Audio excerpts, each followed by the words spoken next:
ഇടയ്ക്കിടയ്ക്ക് വെള്ളമൊന്നും കുടിച്ചിട്ടില്ലെങ്കിലും രാത്രിയിൽ പല പ്രാവശ്യം എഴുന്നേറ്റ് മൂത്രമൊഴിക്കാൻ ആഗ്രഹിക്കുന്ന ആളുകളുണ്ടാവും. ഷുഗർ ഒന്നും ഇല്ലെങ്കിൽ പോലും മൂത്രം പോയിട്ടില്ല, മൂത്രം പൊഴിച്ചത് പൂർണ്ണമായിട്ട് പോയിട്ടില്ല, ഇനിയും അവിടെ ഉണ്ട് എന്നുള്ള തോന്നലുള്ളവരുണ്ടാവും. വയസ്സായി വരുമ്പോഴേക്ക് ആളുകൾക്ക് മൂത്രം പോവാനുള്ള പ്രയാസം, മൂത്രത്തിനൊരു തള്ളൽ കിട്ടുന്നില്ല, മൂത്രസഞ്ചി നിറഞ്ഞാലും അറിയുന്നില്ല എന്നുള്ള പ്രയാസം അനുഭവിക്കുന്ന ആളുകൾ ഒരുപാട് പേരുണ്ടാവും. ഇവർ ടെസ്റ്റ് ചെയ്ത് നോക്കുമ്പോഴായിരിക്കും ഡോക്ടർ ഇത് പ്രോസ്റ്റേറ്റിൻ്റെ എൻലാർജ്മെൻറ്റ് അല്ലെങ്കിൽ പ്രോസ്റ്റേറ്റ് ഗ്രന്ഥിയുടെ വീക്കമാണ് എന്ന് പറയുന്നത്. പല രോഗികളും ഒരു സ്കാൻ എടുത്ത് വരുമ്പോഴായിരിക്കും ഇതറിയുന്നത്. പലപ്പോഴും മൂത്രം പോകുമ്പോൾ ഷുഗർ ഉണ്ടോ എന്നൊക്കെ ടെസ്റ്റ് ചെയ്ത് ഒരു പ്രശ്നമില്ലാതെ സ്കാൻ ചെയ്ത് വരുമ്പോഴായിരിക്കും ഡോക്ടറെ എന്താണ് ഈ പ്രോസ്റ്റേറ്റ് എന്ന് ഞാൻ ആദ്യമായിട്ട് കേൾക്കുകയാണ് എന്ന് പറയുന്നത്.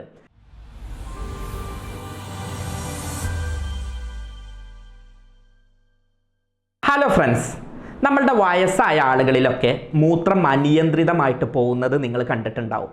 അവർ മൂത്രമൊഴിക്കാൻ വേണ്ടിയിട്ട് ബാത്റൂമിലേക്ക് പോകുന്നതിൻ്റെ മുൻപ് തന്നെ ബെഡിൽ നിന്ന് എഴുന്നേറ്റ് വഴിയിൽ വെച്ചിട്ട് മൂത്രം പോകുന്നത് ശ്രദ്ധിച്ചിട്ടുണ്ടാവും. ഇടയ്ക്കിടയ്ക്ക് വെള്ളമൊന്നും കുടിച്ചിട്ടില്ലെങ്കിലും രാത്രിയിൽ പല പ്രാവശ്യം എഴുന്നേറ്റ് മൂത്രമൊഴിക്കാൻ ആഗ്രഹിക്കുന്ന ആളുകളുണ്ടാവും. ഷുഗർ ഒന്നും ഇല്ലെങ്കിൽ പോലും മൂത്രം പോയിട്ടില്ല, മൂത്രം പൊഴിച്ചത് പൂർണ്ണമായിട്ട് പോയിട്ടില്ല, ഇനിയും അവിടെ ഉണ്ട് എന്നുള്ള തോന്നലുള്ളവരുണ്ടാവും. വയസ്സായി വരുമ്പോഴേക്ക് ആളുകൾക്ക് മൂത്രം പോവാനുള്ള പ്രയാസം, മൂത്രത്തിനൊരു തള്ളൽ കിട്ടുന്നില്ല, മൂത്രസഞ്ചി നിറഞ്ഞാലും അറിയുന്നില്ല എന്നുള്ള പ്രയാസം അനുഭവിക്കുന്ന ആളുകൾ ഒരുപാട് പേരുണ്ടാവും. ഇവർ ടെസ്റ്റ് ചെയ്ത് നോക്കുമ്പോഴായിരിക്കും ഡോക്ടർ ഇത് പ്രോസ്റ്റേറ്റിൻ്റെ എൻലാർജ്മെൻറ്റ് അല്ലെങ്കിൽ പ്രോസ്റ്റേറ്റ് ഗ്രന്ഥിയുടെ വീക്കമാണ് എന്ന് പറയുന്നത്. പല രോഗികളും ഒരു സ്കാൻ എടുത്ത് വരുമ്പോഴായിരിക്കും ഇതറിയുന്നത്.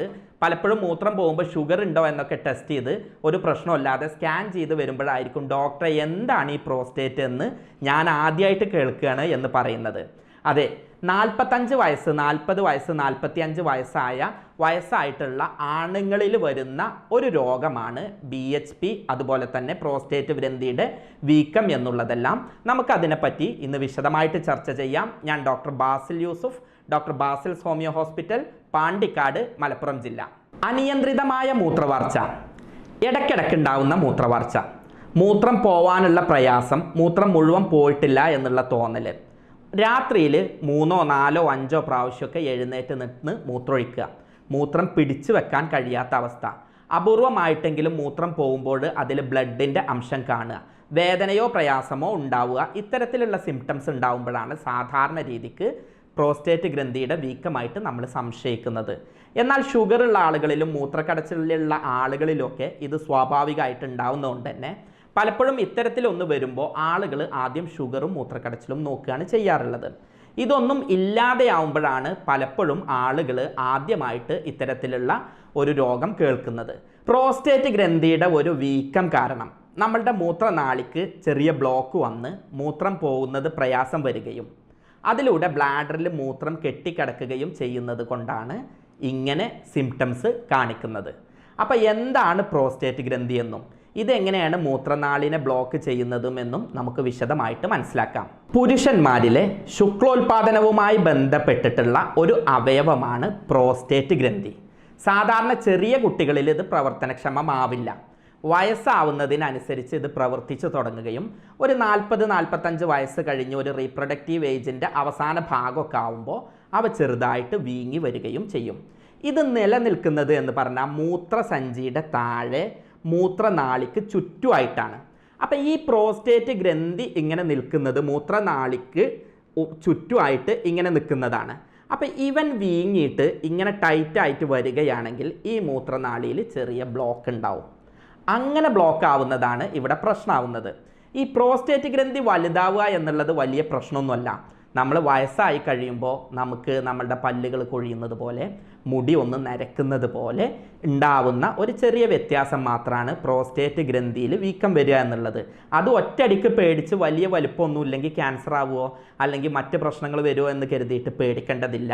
പക്ഷേ ഇവൻ പ്രശ്നമാക്കുന്നത് ഇങ്ങനെ ഇവൻ വലുതാവുകയും അങ്ങനെ തടിച്ച് വന്ന് കുറച്ച് തടിപ്പുകളൊക്കെ ഒന്നിച്ച് കൂടിയിട്ട് ഇങ്ങനെ നിൽക്കുന്ന ആൾ ഉള്ളിലേക്ക് തടിച്ച് വന്ന് അതിൻ്റെ നടുവിലൂടെ പോകുന്ന മൂത്രനാളിയെ ബ്ലോക്ക് ചെയ്ത് ഞാൻ നേരത്തെ പറഞ്ഞിട്ടുള്ള മൂത്രം പോവാൻ പ്രയാസം ഉണ്ടാവുക, ഇടയ്ക്കിടയ്ക്ക് മൂത്രം പോവുക, മൂത്രം പോയത് മതിയാവാതിരിക്കുക, ഒരു കൊഴുത്തെന്തോ വരുന്ന പോലെ തോന്നുക, അതുപോലെ തന്നെ മൂത്രം പോകുമ്പോൾ ചെറിയ അസ്വസ്ഥതകൾ ഉണ്ടാവുക, മൂത്രക്കടച്ചിൽ ഇടയ്ക്കിടയ്ക്ക് വരിക, അതുപോലെ തന്നെ ബ്ലഡ് അതിലൂടെ വരാനുള്ള സാഹചര്യം ഉണ്ടാവുക എന്നുള്ളൊക്കെ സമയത്താണ് ഇതൊരു പ്രശ്നക്കാരൻ കാരണമാവുന്നതും ചികിത്സയിലേക്ക് പോവേണ്ടി വരികയും ചെയ്യുന്നത്.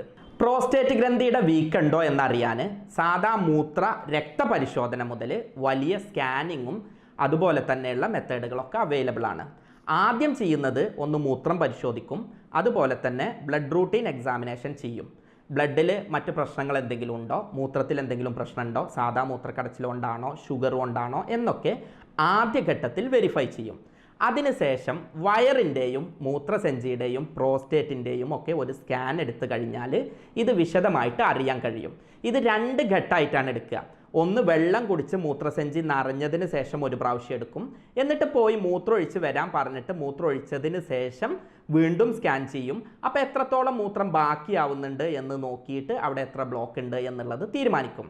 ഈ സ്കാൻ എടുക്കുമ്പോൾ എൻ്റെ സഹോദരന്മാർ പ്രത്യേകം ശ്രദ്ധിക്കുക, പലപ്പോഴും തെറ്റ് വരുന്ന ഒരു സംഗതിയാണ്.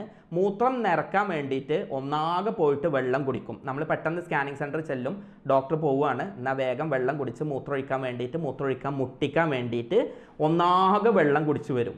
എന്നിട്ട് നമ്മൾ എന്ത് ചെയ്യും, സ്കാൻ എടുക്കും, കുറച്ച് നേരം കഴിഞ്ഞ് മൂത്രം ഒഴിച്ചിട്ട് വീണ്ടും വന്ന് സ്കാൻ എടുക്കും. മനസ്സിലാക്കുക, ഇങ്ങനെ നിങ്ങൾ ചെയ്യുകയാണ് എന്നുണ്ടെങ്കിൽ മുഴുവൻ മൂത്രവും പുറത്ത് വരില്ല. രോഗമില്ലാത്ത ആളുടെ കേസിൽ പോലും അവിടെ മൂത്രം ബാക്കിയായിരിക്കുന്നത് കാണാൻ കഴിയും. അങ്ങനെയാണ് എന്നുണ്ടെങ്കിൽ സ്കാനിങ് റിപ്പോർട്ട് തെറ്റും. അപ്പോൾ അതുകൊണ്ട് മനസ്സിലാക്കേണ്ടത് ഒരു 400-500 മില്ലി വെള്ളം കുടിക്കുക, അങ്ങനെ കുടിച്ചുകൊണ്ടേ ഇരിക്കുക. അങ്ങനെ മൂത്രസഞ്ചി നാച്ചുറലായിട്ട് നിറച്ച് മൂത്രമൊഴിപ്പിക്കാൻ മുട്ടിക്കുകയാണ് വേണ്ടത്. അതല്ലാതെ 10 ഗ്ലാസ് വെള്ളം ഒന്നിച്ച് കുടിച്ചിട്ട് പെട്ടെന്ന് മൂത്രമൊഴിപ്പിക്കാൻ മുട്ടിയിട്ട് വയറ് വേഗം നിറച്ച് സ്കാൻ ചെയ്യിക്കുക അല്ല ചെയ്യേണ്ടത് എന്ന് പ്രത്യേകം ഓർത്ത് വെക്കുക. പ്രോസ്റ്റേറ്റ് ഗ്രന്ഥിയുടെ വീക്കവും അതുപോലെ തന്നെ നമ്മളുടെ മൂത്രത്തിൻ്റെ ഫ്ലോ ഒക്കെ അറിയാനുള്ള ഒരു വേറെ ടെസ്റ്റാണ് യൂറോഫ്ലോമെട്രി ടെസ്റ്റ്. ഇതിൽ ചെയ്യുന്നത് എന്താ പറഞ്ഞാൽ, നമ്മൾ ഒരു മെഷീനിലേക്ക് മൂത്രമൊഴിക്കും, എന്നിട്ട് അതിൻ്റെ ലെങ്ത്ത്, അതിൻ്റെ പവർ, ഇത് എത്രത്തോളം ഒഴിയുന്നുണ്ട്, എത്രത്തോളം പോരുന്നുണ്ട് നോക്കിയിട്ട് ഇത്തരം കാര്യങ്ങൾ അനലൈസ് ചെയ്യും. അതുപോലെ തന്നെ അത്യാവശ്യമുള്ള ആളുകളിലേക്ക് ഒരു ചെറിയ സിസ്റ്റോസ്കോപ്പി, ബ്ലാഡറിലേക്ക് ചെറിയ ക്യാമറ കടത്തി വിട്ടിട്ട് അവിടെ എന്തൊക്കെയുണ്ട് എന്നുള്ളത് അറിയാനുള്ള ടെസ്റ്റുകളും ഇന്ന് ലഭ്യമാണ്. ഇതിൻ്റെ റിപ്പോർട്ട് കിട്ടുമ്പോൾ പലപ്പോഴും 3 രൂപത്തിലായിരിക്കും നിങ്ങൾ കണ്ടിട്ടുണ്ടാവുക. ഒന്ന് മൈൽഡ്, ഒന്ന് മോഡറേറ്റ്, ഒന്ന് സിവിയർ. അതായത് പ്രോസ്റ്റേറ്റ് ഗ്രന്ഥിയുടെ വീക്കം നിങ്ങളുടെ ശരീരത്തിൽ 3 തരത്തിൽ പ്രശ്നങ്ങൾ ഉണ്ടാക്കിയിട്ടുണ്ടാവാം. ഒന്ന് ചെറിയ രൂപത്തിൽ, വയസ്സായിട്ടുണ്ട് അതുകൊണ്ട് ചെറിയ രൂപത്തിലുള്ള പ്രയാസങ്ങൾ, ഇടയ്ക്ക് മൂത്രം പോവുക, ചില സമയങ്ങളിൽ മാത്രം ഒരു പ്രയാസങ്ങൾ ഉണ്ടാവുക, മൂത്രം ചെറിയ രീതിയിൽ പിടിച്ചു നിൽക്കാൻ കഴിയാവതാവുക, ഒരു 2 പ്രാവശ്യം രാത്രി മൂത്രമൊഴിച്ചതിനാൾ 1, 3 ഒക്കെ ആയിട്ട് മൂത്രമൊഴിക്കുക. ഇത്തരത്തിൽ ചെറിയ രൂപത്തിലുള്ള സിംറ്റംസ് ഉണ്ട് എന്നുണ്ടെങ്കിൽ അത് നമുക്ക് വീട്ടിലിരുന്ന് നമ്മളുടെ ജീവിതശൈലിയിലൂടെ മാറ്റിയെടുക്കാൻ കഴിയും. കോളകൾ, സോഫ്റ്റ് ഡ്രിങ്കുകൾ, മസാലകൾ ഇതൊക്കെ ഒഴിവാക്കുക.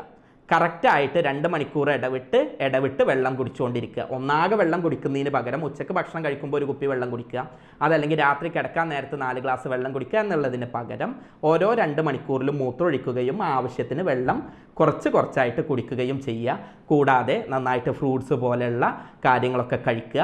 മസാലകൾ അടങ്ങിയിട്ടുള്ള, മൈദയൊക്കെ അടങ്ങിയിട്ടുള്ള, മൂത്രം ടൈറ്റ് ആവുന്ന, വെള്ളം വലിച്ചെടുക്കുന്ന സാധനങ്ങളൊക്കെ പരമാവധി ഒഴിവാക്കുക. അങ്ങനെയാണ് എന്നുണ്ടെങ്കിൽ തന്നെ പിന്നെ മൂത്രം പിടിച്ചു നിൽക്കാതിരിക്കുക. രാത്രി കൃത്യമായിട്ട് 2-3 പ്രാവശ്യമായിട്ട് പോയിട്ട് മൂത്രമൊഴിക്കുക. ഇത്തരത്തിൽ നമ്മളുടെ ജീവിതശൈലി ശ്രദ്ധിക്കുകയാണെങ്കിൽ മൈൽഡ് അല്ലെങ്കിൽ സാധാരണ വളരെ ആപേക്ഷികമായിട്ട് പ്രശ്നം കുറഞ്ഞ പ്രോസ്റ്റേറ്റ് ഗ്രന്ഥിയുടെ വീക്കത്തെ നമുക്ക് മാനേജ് ചെയ്യാൻ പറ്റും. ഞാൻ ഓരോ വീഡിയോയും ചെയ്യുമ്പോൾ ആഗ്രഹിക്കുന്നത് പരമാവധി ആളുകളെ പേടിപ്പിക്കാതിരിക്കുക എന്നുള്ളതാണ്. നമ്മളെടുത്ത് ഈ റിപ്പോർട്ടും കൊണ്ടിട്ട് 50 വയസ്സുള്ള 55 വയസ്സുള്ള അച്ഛന്മാരൊക്കെ വരുമ്പോൾ ആകെ പേടിച്ചിട്ടുണ്ടാവും. ഡോക്ടറെ, എന്താണ് ഈ പ്രോസ്റ്റേറ്റ് ഗ്രന്ഥിയുടെ വീക്കം, എന്താണ് ഈ പ്രോസ്റ്റേറ്റ് ഗ്ലാൻഡ്, ഇത് ക്യാൻസർ ആണോ എന്നാണ് മിക്ക ആളുകൾക്കും അറിയേണ്ടത്. എന്നാൽ മനസ്സിലാക്കുക, ഇത് 2ാമത്തെ സ്റ്റേജും അതുപോലെ തന്നെയൊക്കെ ആണെങ്കിൽ നമുക്ക് മരുന്നിലൂടെ അത് മാറ്റിയെടുക്കാൻ കഴിയും. ഇത് ക്യാൻസറിലേക്കൊന്നും എത്തിയിട്ടില്ല.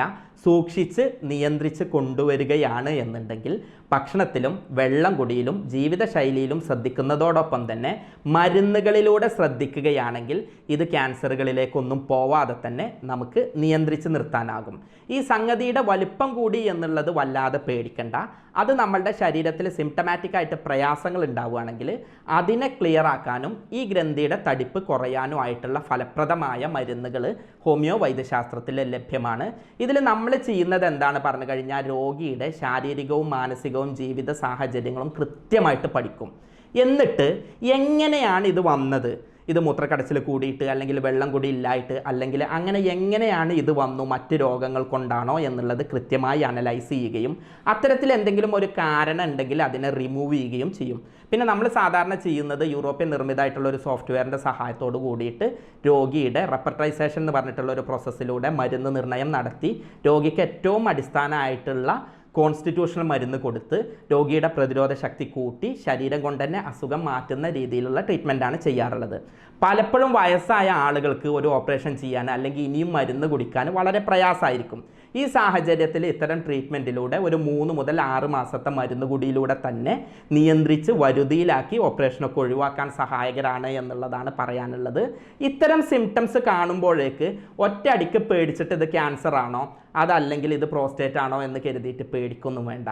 പലപ്പോഴും ഇത് ചെറിയ ഒരു തരത്തിലുള്ള മൂത്രക്കടച്ചിലിൻ്റെ അല്ലെങ്കിൽ മറ്റെന്തെങ്കിലും രോഗങ്ങളുടേതൊക്കെ ആയിരിക്കാം. അപ്പോൾ ഇങ്ങനെ വരികയാണെങ്കിൽ നിങ്ങൾക്ക് മൂത്രമൊഴിക്കാൻ പ്രയാസം വരികയോ മൂത്രം പിടിച്ചു നിൽക്കാൻ കഴിയാതിരിക്കുകയോ മൂത്രം ഇടയ്ക്കിടയ്ക്ക് പോകണം തോന്നുകയോ രാത്രിയിലൊക്കെ കൂടുതൽ പ്രാവശ്യം ഉറക്കത്തുനിന്ന് എണീക്കുക, നിങ്ങളുടെ വീട്ടിലുള്ള വയസ്സായവർ അങ്ങനെ ചെയ്യുന്നുണ്ടെങ്കിൽ ഈ രോഗത്തെ ഒന്ന് സംശയിക്കുകയാണ് വേണ്ടത്.